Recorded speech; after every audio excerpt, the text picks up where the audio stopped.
instead will be a manager and a teacher. A manager and a teacher is what will be the new era of representation. So if we get our guy in, and he has an idea as to, or he has a bill coming up that he thinks is really good and he wants to vote yes, and he thinks his constituents will not really support it with their majority vote. He thinks maybe, well, the majority maybe aren't educated enough. So then comes into play his ability to teach. He has to then instruct us why he thinks it is good that we get this bill passed. So he gives us instruction. And if he's a good teacher, he can sway maybe 5 or 10%. Maybe that's all that's needed, and then he shifts the vote over so the majority will vote his way. But the majority will only vote his way if he's able to intelligently present the reason why the vote should be yes on or no on a particular bill. So he then is a teacher. Second thing is he's a manager. He's a manager in the fact that he goes in and he manages his position to the point where he gets data for us. He attempts to get on committees. He attempts to educate his fellow representatives. So he's a manager like manager of a business. Congress is really a business because they spend more money than any business in the whole world by far. So in a way, they're managing our finances. So he's a manager and a teacher, and he gets paid well for it. And do you think we would have difficulty hiring somebody for that position? No, there's all kinds of people who would be happy to do it. And the advantage is we don't need a guy with a lot of charisma, because the person elected for majority rule purposes will be a person that is not elected on charisma, but is elected on an idea. So it doesn't matter who we have in there. We could have just some grocery clerk, some guy that is in logging business. It doesn't matter what he is. If he's an honest, intelligent guy, we can send him in there with no charisma at all, as long as he's willing to do his job and vote the will of the people.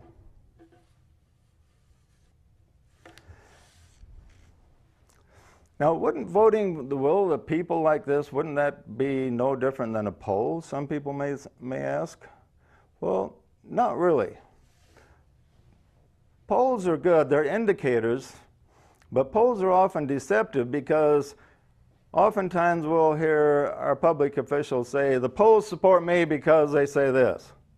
Well, I'm suspicious when I hear this quite often, especially when the poll, what he says doesn't make sense, when I think, well, I can't imagine the majority supporting what this guy says. So I look up the poll and I find the wording of the poll is a lot different, gives a lot different picture than what this guy said. Like they did this with a health care bill that was recently passed.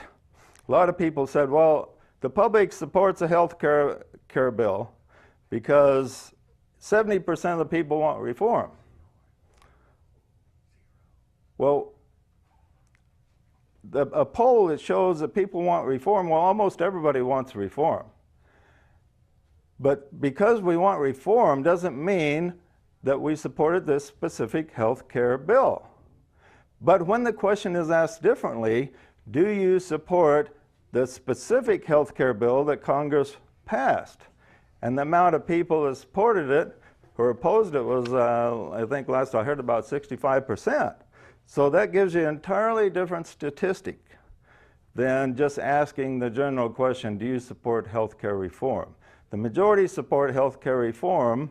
A minority supported the health care bill that was actually passed. They were suspicious of it.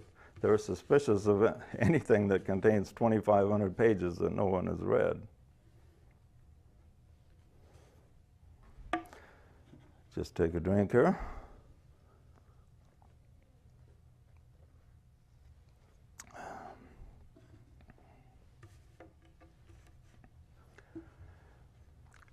So it sounds like a good idea, but would anybody object to majority will? Yeah, a lot of people object to it, and the ones that object to it the most are people that want some type of minority will. The people on both fringes of the belief system do not like majority will. But there's a silent majority out there that have a lot of common sense, and more common sense than we're seeing in our government today. For instance, if the majority had their way, we would have some type of health care reform, but not the health care reform that we have that spins us into oblivion. We would have some type of common sense health care reform if we had something that the majority understood and approved on.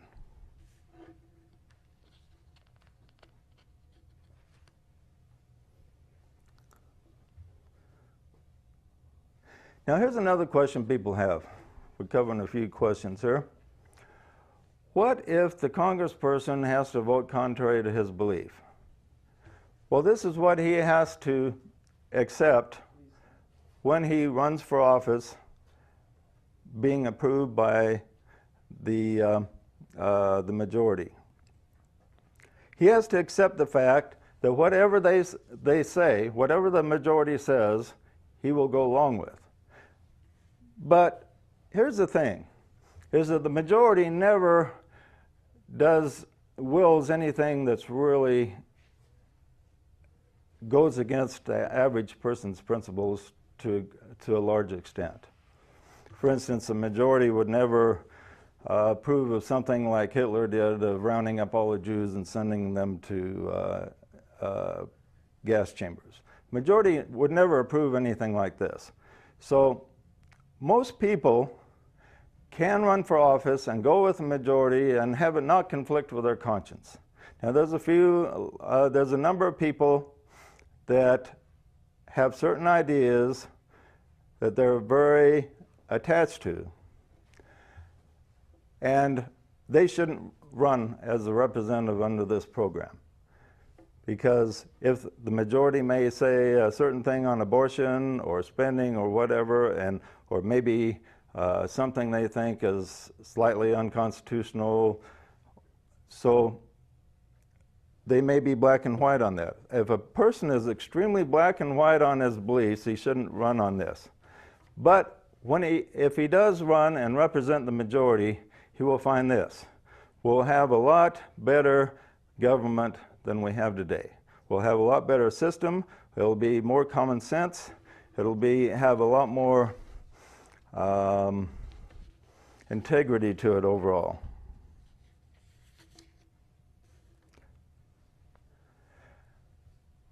Now, a question we might have is this constitutional? That's a question a lot of people will have.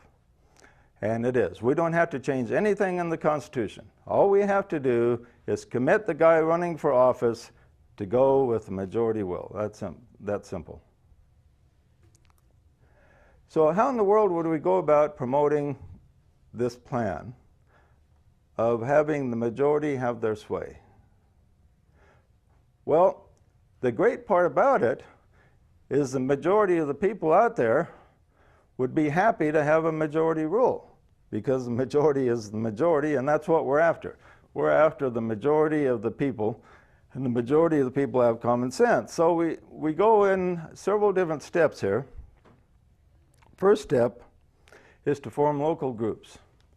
Local groups that will plan, strategize, and work with congressmen to try to get somebody to run that is electable, and then to raise the finances. So we form local groups, and one of the things we'll do in the local groups is educate each other, and then when we have a group of people that are educated and understand how government works, understand why the majority principle can actually be beneficial to this country, then we can have a vantage point of power. The next thing is to gather seed money. Once we have like a local group here, we'll then create group, let's say in Salt Lake, Seattle, different places, and then string them all together and eventually create groups in every major population area. And then once we get groups in major population area and then work on the internet quite a bit, then we'll gather seed money. And money, of course, is the key to making anything happen. But once the groups are able to gather seed money to be able to finance the different politicians and different candidates, then we'll have some power to really get several people elected. So we eventually will form into a national organization, enroll candidates, and then get our initial candidate elected.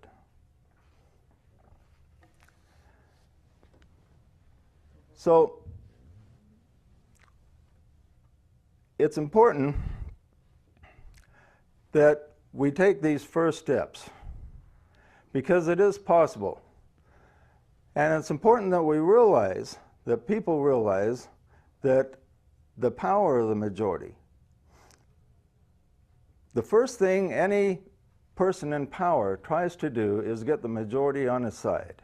If he can get the majority on his side, then it's unlimited what can be done for good or evil. And what we want is to accomplish a lot of good. And to accomplish a lot of good, we need to get the majority on our side and to work with that majority. If we can work with that majority, then we can accomplish just about anything. We can take this financial mess we're in and turn it around, because the majority, this is one area where the majority is certainly very much in the area of common sense, is in the area of finances, because they realize that something has to be done in this area. And this is one of the major reasons I've stepped forward to work to create it, to create this system, is the financial problems that this country has. And the majority will is certainly behind working through these financial problems and solving them. And I believe it is possible to solve. It has to be solved by making some deep cuts in spending and adjusting the tax system and making the budget balance. And this is one of my, like say, one of the points that I am most motivated on. And we'll talk more about how this works in the future. Thank you.